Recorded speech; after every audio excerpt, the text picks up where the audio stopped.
I'm Sarah Gonzalez. Welcome to the news and why it matters. Glenn is out all this week. So, Stu, what is your top story? I think we all kind of accused CNN of not wanting to look at what the Molly Tibbetts situation really was about, and they turned that around this weekend. Oh, good. All right, Jason. The shooting in Jacksonville, to me, it's very similar to other shootings in schools and other places where we're just not taking security seriously, and I want to kind of talk through that a little bit. Okay. This morning it was the shooting in Jacksonville, and then I changed, and now I'm back to the shooting in Jacksonville because there's new information.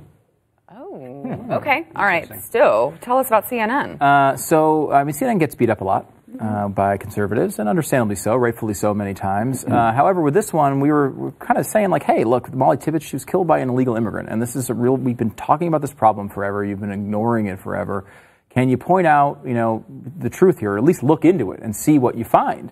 And at first, it didn't seem like they were doing that at all, but then my phone in my pocket went off, and it buzzed, does a little vibrate thing that it does, take it out, and I see the CNN News alert this weekend, and it finally shows us that they have looked deeper into it, and they've discovered the real cause, as you see, running while female. See, the issue isn't, it's not about illegal immigrants, it's about jogging. The real danger here is exercise, and exercise when you go outside. And men apparently are hitting on you all the time as you jog. The danger is only for me, though, not for you guys. No, we're going to be completely fine. Yeah, you guys don't have an excuse to not exercise. Masculinity is toxic, so I don't know. You probably are very, very much. Yes. Actually. It's an amazing article that blames gender, it blames toxic masculinity, the hierarchy, the patriarchy, all the archies, and even to the point where they actually blame jogging and saying that jogging is dangerous for, and no one will acknowledge it. It's not about illegal immigration. That's just, as we all know, a trope for racists. But to interject, I kind of am jumping on board this because I don't jog as well as I used to. So if we can all agree that jogging is dangerous, then I think that benefits us all. I think we could all agree that exercise is dangerous for me. I see what they're doing there. I disagree with that analysis. Exercise in general is very dangerous. We all know that's how people get hurt. People have heart attacks. Look what happened to Harry Reid on that treadmill by himself. Oh, bam! Right? So this is a serious issue, and I think, but I mean, look at how ridiculous this is. Look at some of the quotes here. Listen to how condescending. It's a reality to most American women that are at risk of situations of Molly Tibbetts found herself in, running and saying no or leave me alone. A survey by Runner's World found that 43% of women reported being harassed while running. And I want to point out here that CNN is sourcing Runner's World. I mean, first of all, is there any chance that 43% of American women jog? We know right off the bat there's no chance of that, right? Like some of them are 80. Some of them are 4. Like, we know there's no way 43% are actually jogging, let alone, so 43% of what? People who responded to our Runner's World survey got harassed? I mean, even that seems high. But what is harassed? Yeah, right. I mean, catcalled. Catcalling is a little different than someone running alongside you trying to abduct you. Murdering you. You mean by that? Right. They a little different. As they were running by, they said, hey, do you want to debate me on foreign policy? Yeah, that's right. The Ben Shapiro catcall? Yes. The classic Ben Shapiro pickup line. But it's just, it goes on and on to talk about this, about how, Molly Tibbetts' case brings home for women in the harshest terms in the ways misogyny hinders their freedom. Their very right to exist. The article goes on. I can give you a little more here. Historic underpinnings to the hierarchy. White female runner killed by the foreign savage who plays upon and replenishes existing prejudice. Whether looking at the Jim Crow narratives of white women under threat by black rapists, or more recent examples like the Central Park jogger case, really recent in 1989, and that's a real recent situation. But it has the word jogging in it, so I guess it backs up the article. The fact that not only would CNN decide to put this on the site, it's a completely ridiculous take. It's a complete hot take from a nonsensical progressive.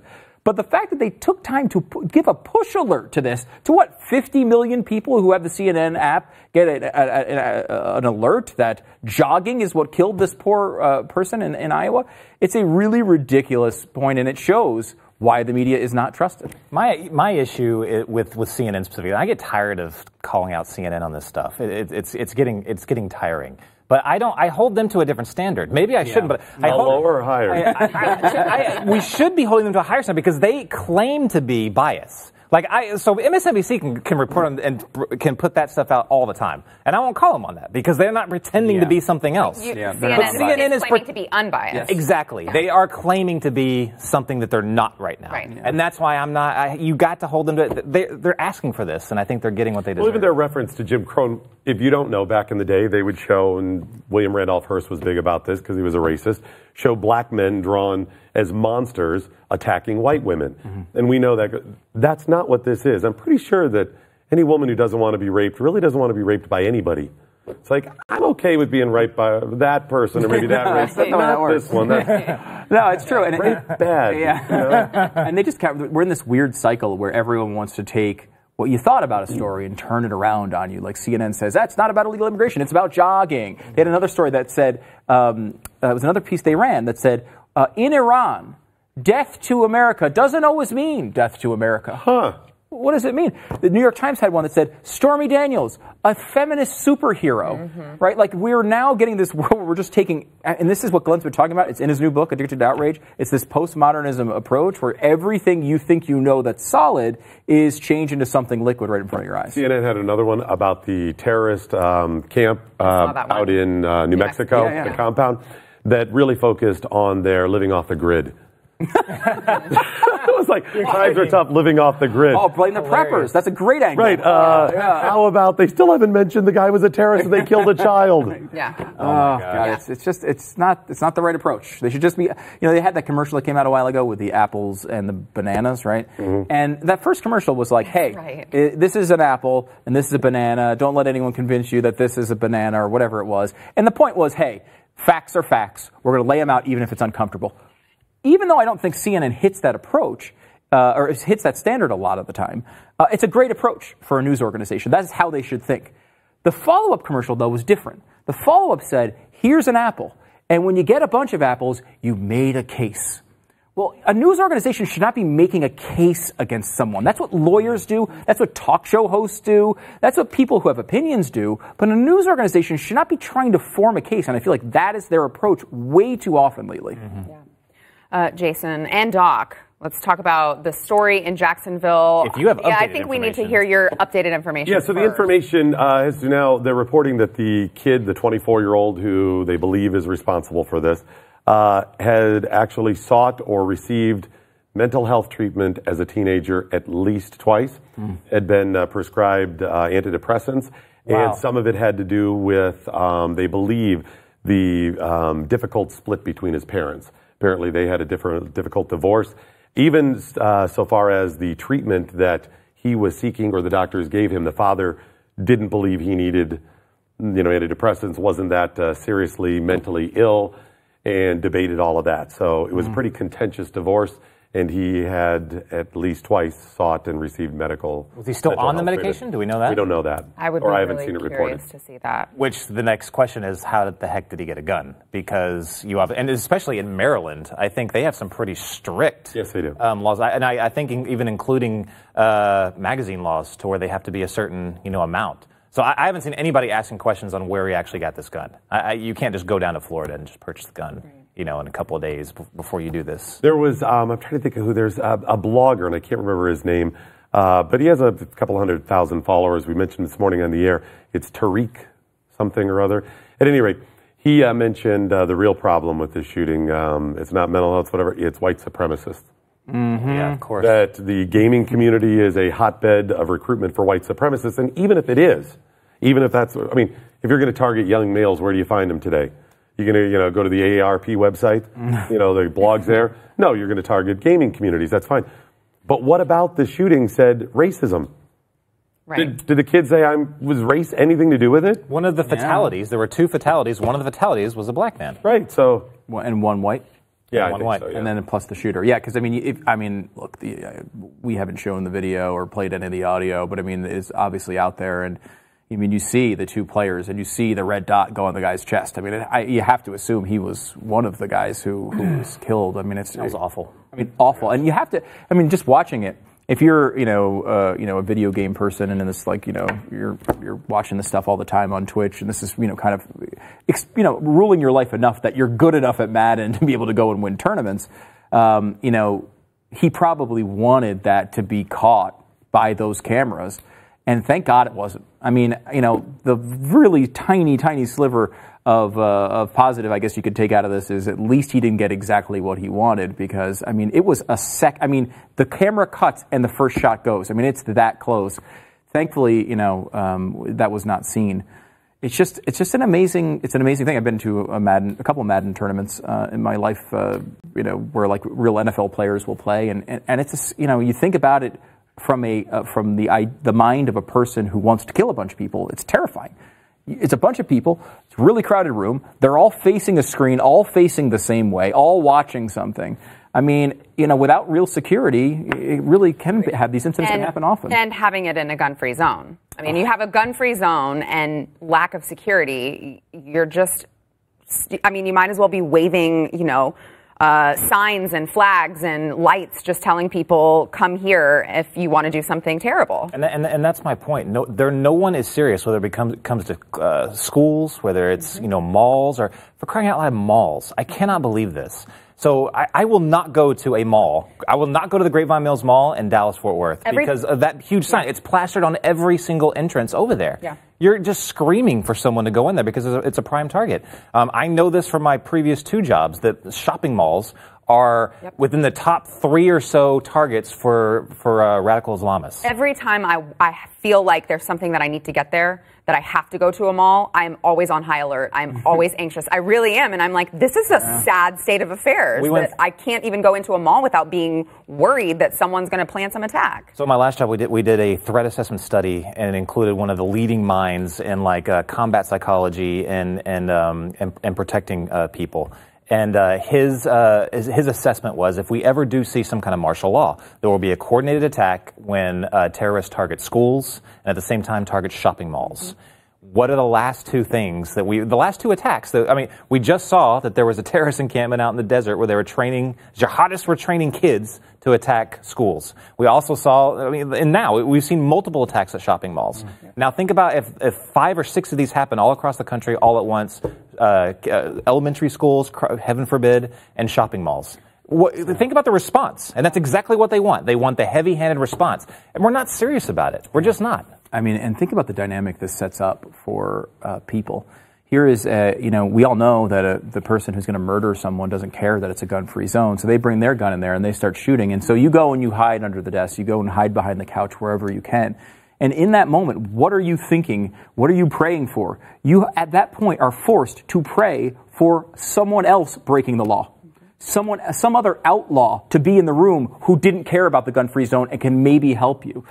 You know, the fact that we have to put our own citizens in a situation where they have to pray that someone else is breaking the law in the same room with them to hopefully stay alive is completely ridiculous. These gun-free zones have to go away. And to that point, NRA members and most CHL holders, concealed handgun license holders, are law-abiding. So they're not going to do that in that scenario. Yeah. They're just not. No, they're not. They're going to keep the guns out. And then these places that have customers coming to them, and they're paying for their salaries, they're paying their rent, they're frequenting their businesses, and these businesses are putting them up to up for real harm. They are putting them in danger by these policies, and they make no sense. There's no statistical evidence that they improve the situation at all. It's a real problem. But if you're going to, I don't agree with it, but if you're going to have these gun-free zones, at least off of your rationale, provide security to adequately protect the people in your establishment. Whether that's in a special event, which is ridiculous. How many nightclubs do you go into when you get fully patted down? It was a country bar not too long ago that I went to. You get patted down.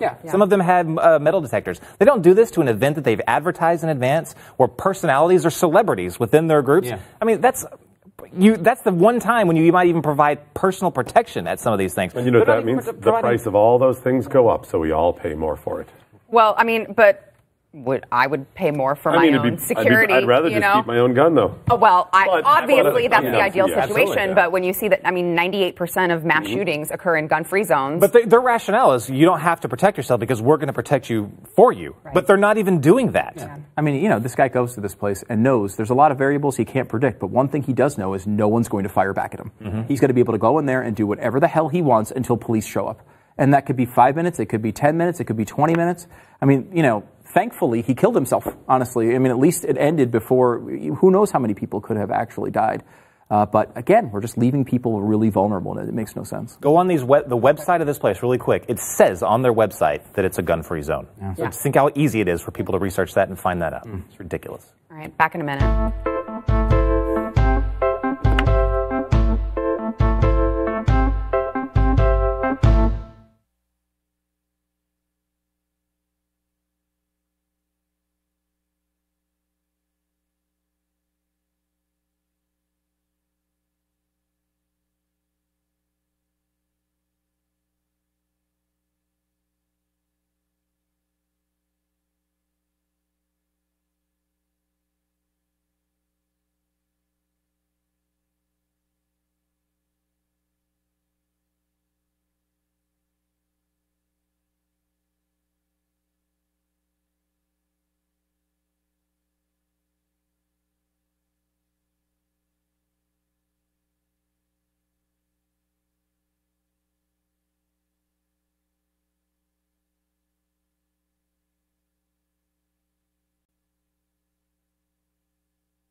Tiger Woods was interviewed, when was it, over the weekend? Yes. Okay, and he was asked some pretty, that reporter really, really wanted to get some information out of him. Oh, yeah. Well, we all want to know what every athlete thinks about every political situation, because that's why we go to them. You know, I mean, they're all very highly trained in political science. And we want to make sure we get there and get every opinion about every single issue all the time, because they can't just play sports and have fun and do the things that they want to do. It's actually kind of this, I feel like there's a good side-by-side here between Tiger Woods and Jemele Hill, the ESPN anchor, who was basically fired this weekend because she couldn't just stop. All she wanted to do was talk politics. It's like, you're on a sports network. Well, it's ESPN. Yeah, I know. And apparently the way it should be. Right. And they're supposedly trying to turn that around a little bit. And Jemele Hill is like the biggest example. But like, do you want Jemele Hill talking about politics all the time, or do you want Tiger Woods? I know I want Tiger Woods. Here's what Tiger had to say this weekend when asked about Trump. Well, he's the president of the United States, and you have to respect the office.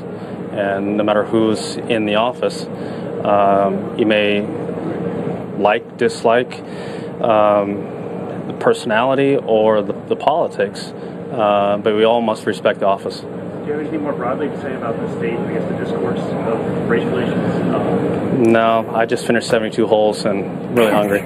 I'm hungry. I'm really hungry. I gotta go. How about my performance? Why don't we talk about that? That's ridiculous.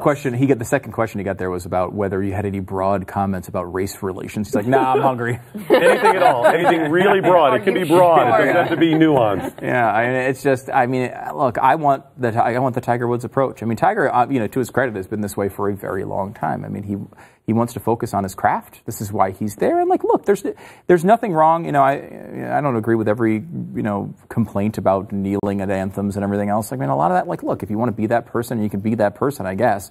I don't agree with your rationale, and a lot of the stats don't back you up. But if you want to make those stands, you're absolutely, everyone has free speech. You're allowed to go, to make these stands and do the things that you want to do. But shouldn't you choose not to? Tiger a long time ago had a controversy about race, where someone someone who played, it was at a golf magazine, and she said something that was a little racially insensitive about him, and everyone was going to Tiger and was like, oh my God, I can't wait to hear what Tiger's going to say, because Tiger's obviously going to wreck this person. It's going to be a big controversy. And he was like, you know what? I know her. We've been traveling for many years, and we've been on the tour. I'm sure it was just a mistake, and it's no big deal. Like, every other athlete in the world, I think, would have taken that opportunity to be able to say, I get to make a racial point and look really like I can signal all my virtue to everyone. And he's just like, look, I'm here to play golf. Probably a good person, probably made some dumb joke, some mistake, and that's it. That is the way, God, if we could get there on Twitter, it would be a miracle for this country. But, you just don't always have to jump to the worst possible conclusion. It's okay that he plays golf with Donald Trump, and it's okay that Tom Brady does, and who cares? Like, people are individuals. Let them make up their mind. If you want to go watch them play sports, then watch them play sports. Yeah. Doc, we should lower the voting age to 16. No, we shouldn't. No. We shouldn't. No, but there were a lot of people discussing that over the weekend for some reason, including a gentleman who was big with the David Hogg, Parkland kids. His name is Nate Tinbit, and he posted this. I vaguely remember him being on stage. I don't think he spoke during the Second Amendment, the anti-Second Amendment march in D.C. But this was his tweet. Why do they always do that? Do it like the same thing 20 times in a tweet? Because that's when you're something is really important. Really matters. Well, but he had me at the last one. Yeah. Like Yeah, all of the lines. I was Yeah, like, you're like, no. 5 of them, I was like, up You keep 6. reading Now it. I'm down Yeah. to Is it old and busted to just go all caps? I think it is. Like that's old and busted? So anyways, I saw this, and we invited him on the broadcast. By the way, hold on for the podcast. I just want to make sure it's clear. He's just repeating lower the voting age to 16. Yeah, and there's like 10 lines of it. Yeah, lower the voting age to 16. Lower the voting age to 16. Anyway, so we invited him on the broadcast, and he was on with us this morning. Yeah.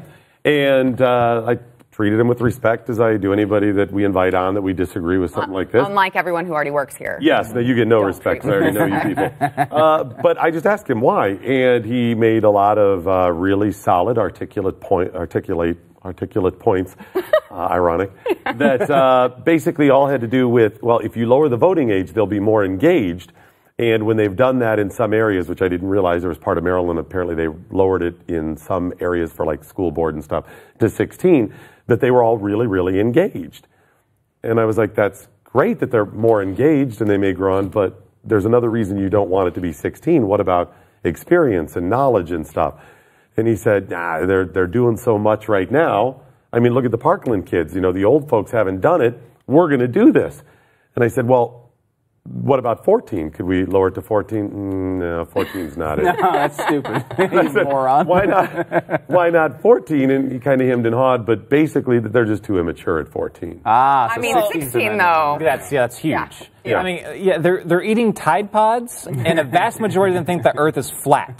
Right. We want them voting on the Second Amendment. Now, I give him credit. Want. He was willing to come on, and even Debbie Wasserman Schultz won't, Chuck Schumer won't, none of these people will. Alyssa Milano won't. We've invited her on. All of these people, but he was willing to discuss it, and I give him credit for that. And he was more articulate than most of them. Yeah, I mean, look, I think honestly we have a problem of too much engagement. I was going to say the same thing. Which is like, people are constantly focusing on politics all the time. They're tweeting all their personal hours away on politics. It's not solving anything. I mean, there's an argument. Jonah Goldberg is famously asks for the voting age to be increased, release it back to 21. I think it should be whatever. You can only vote for the office if you're old enough to hold it. So 35 for president. And you can go on down. You can vote for lower offices as you kind of come on down, but you got to get to 35 to vote for president. That would be kind of interesting. But I do think that there's that issue of, it's not just, we talked to someone from Reason a few weeks ago, and he was talking about how in the 2000 election, the problem was, hey, get out to vote, get out to vote, get out to vote.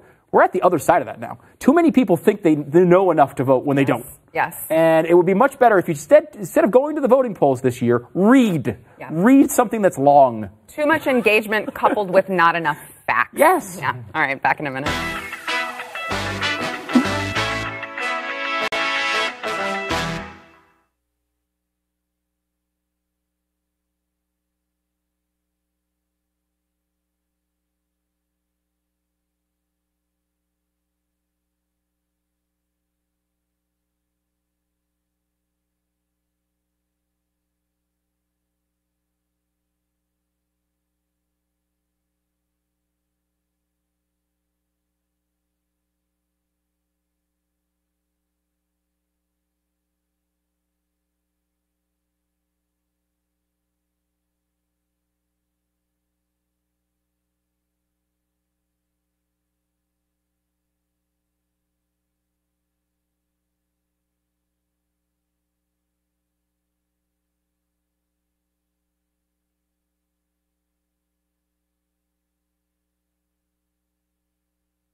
All right, those of you who are listening on the podcast, make sure to tune into Overtime as well as the Blaze subscribers. Before we go, I just wanted to kind of pay a tribute to Senator John McCain. As we all know, he passed away over the weekend. He dedicated 60 years of his life to the country, which I think is huge. Of course, he was a POW for, 5.5 years, and then served in Congress. So we just wanted to pay him a tribute and, send our prayers to his family and his close friends. Jason, can you imagine spending that much time serving your country? No, regardless of how I didn't always agree with him in politics, but like what he endured was just crazy. Yeah. Amazing. All right. We'll see you in Overtime.